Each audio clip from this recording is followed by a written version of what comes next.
Have you noticed how money infiltrates every moment of life and yet remains wrapped in mystery? We wake up thinking about it, plan our days around it, measure success, and even a person's dignity by it. But when someone asks what money really is, we cannot answer. We touch bills, swipe cards, see numbers flashing on a screen, but none of that explains the essence of this force that drives the world. Began to observe how everything around seemed to revolve around it. Family conversations, government decisions, the dreams of the young, the fears of the old. All of them, in different ways, danced to the rhythm of money.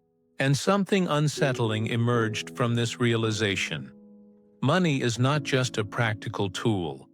It is a mirror that reveals what we prefer to hide. Looking at how people deal with money shows more than purchases or paid bills. It shows fear, insecurity, pride, envy, hope.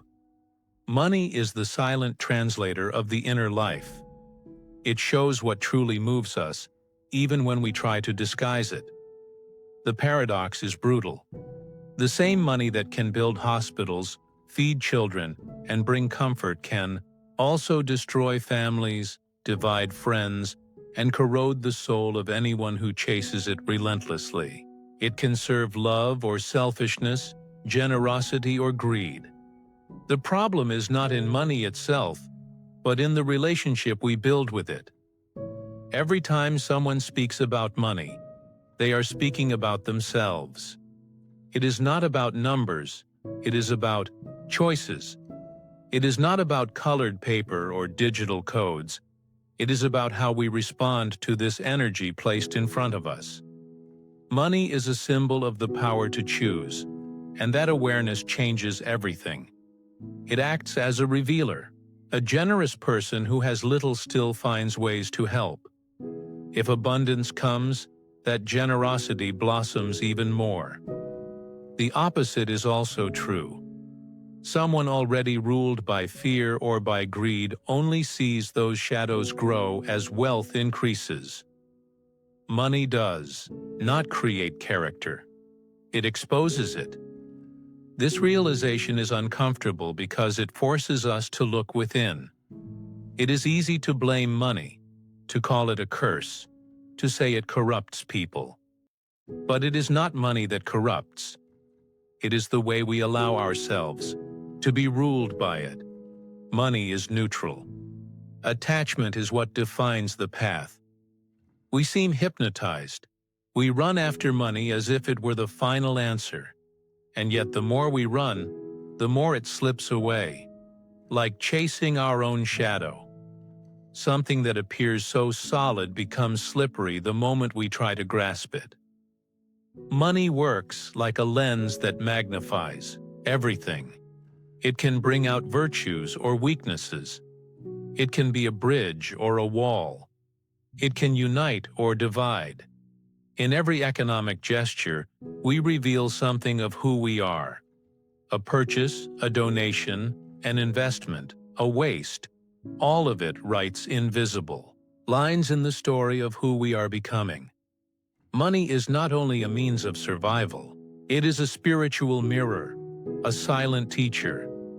It places us face to face with the anxiety we hide, with the fear of lacking, with the greed of wanting more, with the envy of what others have, with the hope that one day enough will finally bring peace. The question that rises is impossible to ignore. Is money ally or trap? Perhaps the real issue is not outside, but within the state of being we bring to it. Maybe money is only the surface of a much deeper struggle. The struggle to not lose ourselves in abundance or in lack. Money is a daily test. It asks constantly how far we are willing to go to trade principles, sell time, or give up what truly matters for numbers on a screen. It asks who we really are. There is no escape. We can try to ignore it, but sooner or later the relationship with money knocks on the door. in the difficulty of paying bills, in the anxiety of accumulating more, in the frustration of not having, in the fear of losing.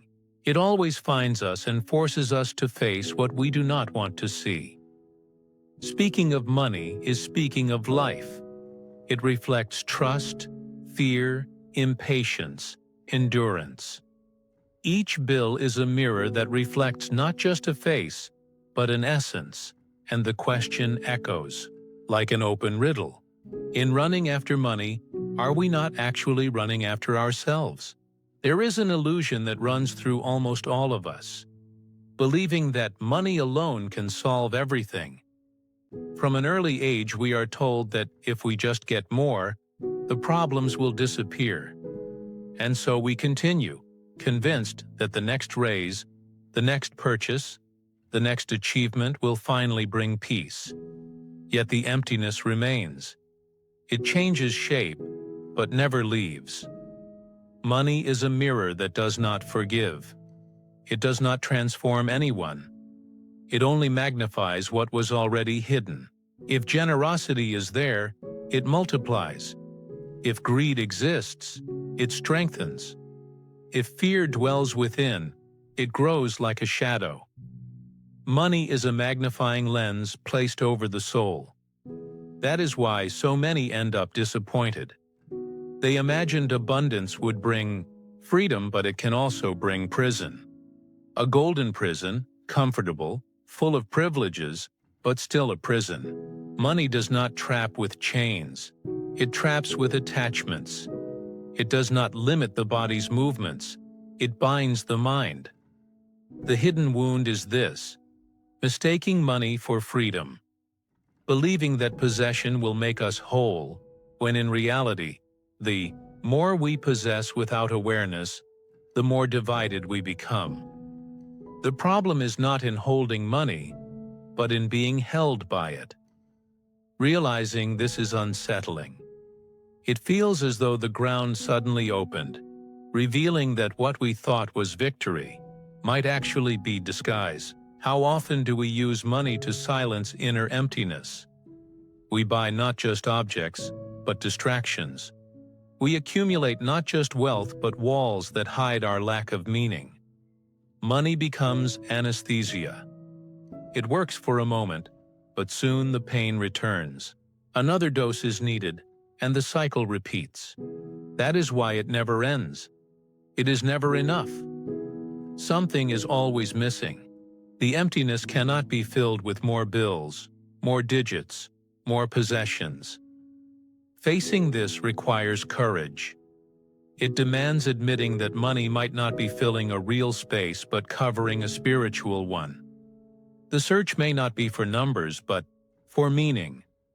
And as long as this lack is not faced, we go on believing that a new object, a new purchased experience, a new figure in the account will bring what never arrives. Society feeds on this illusion. A machine that manufactures false desires, creates artificial needs, and convinces us that happiness is consumption. We run after mirages, believing the next conquest is final. And the faster we run, the farther the horizon moves. But there is a detail few want to see. Money is not the villain. It does not deceive us by itself. It only shows what is within. Attachment, impatience, fear, emptiness. Money is the stage. We are the actors. The drama is interior. Perhaps that is why so many ancient traditions warned about attachment. They did not condemn wealth but reminded that possession without awareness is like walking on thin ice. The problem is not having. The problem is being possessed by what is had. Every time the heart clings to money as if it were salvation, we are simply running from something we do not want to face. Money becomes a mask. It protects on the outside, but suffocates on the inside. This is the hidden wound. Believing that money can resolve what only inner silence can resolve. Searching in numbers for what only the soul can find. And the question remains, how many more times will we try to cover the void with digits when all it asks for is awareness? Money speaks even when no one notices. It does not need words to reveal what we truly value. Every choice, every expense, every saving is a silent sentence written into our lives. It is a hidden language that never lies. We can declare principles, repeat speeches, defend causes, but the moment money moves, it shows what we actually believe. It is the silent judge that accepts no mask. The invisible knot appears when we realize that no transaction is neutral. The coffee bought on the corner, the clothes chosen, the company supported without thought. All of it belongs to a network of consequences. Money creates invisible ties between us and the world, like threads connecting us to realities we prefer not to see. It is not about guilt. It is about awareness. Money exposes coherence. It shows whether what we say matches what we do. And that mirror is uncomfortable because it points to contradictions we try to hide. Every loss and every gain carries a lesson. An unexpected sum reveals how we handle abundance. A crisis shows what we really consider essential.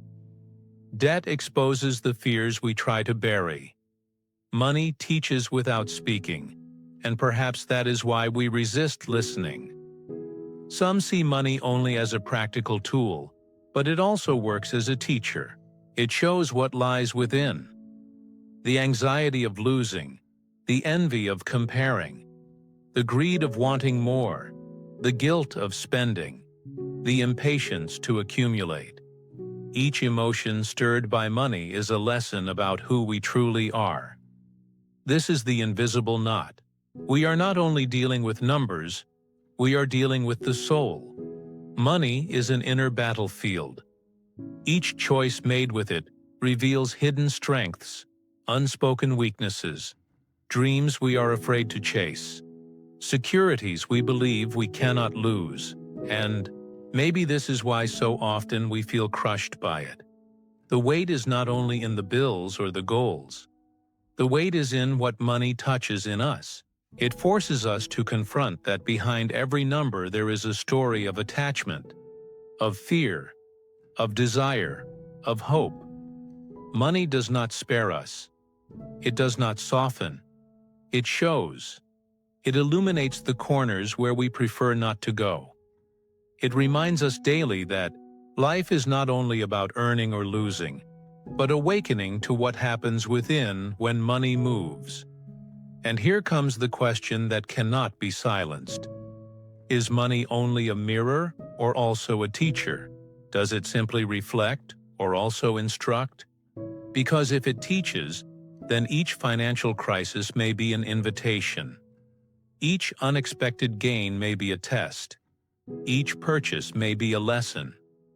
Maybe money is a teacher in disguise, speaking without words, a severe but fair master, handing everyone the chance to see themselves through it. The echo returns again and again. Is each financial hardship tragedy or opportunity? Perhaps it is the chance to awaken, not to hate money, but to finally see through it. In the end, money is neither enemy nor savior, neither God nor demon. It is condensed energy, waiting for direction. We decide where it flows. Every economic act carries more than numbers. A payment is a choice. A purchase is a declaration. A donation is an act of trust. Even waste is a statement. Money is not just in transactions outside of us. It silently shapes who we are becoming. Understanding this changes everything. Money stops being only survival and becomes a constant invitation to awareness. It reminds us that nothing we hold truly belongs to us. We are temporary guardians of everything we call ours. That realization lightens the burden. It dissolves obsession. When clinging too tightly, money hardens the soul. When the grip loosens, it becomes a tool for creation. What once felt like a golden cage becomes possibility. The unavoidable question continues to echo: who controls who? Does money obey us, or are we obeying it? The answer is not in bank accounts, but in the inner state we cultivate. There lies true freedom. Money can feed greed or awaken generosity. It can reinforce illusions or open paths of awareness.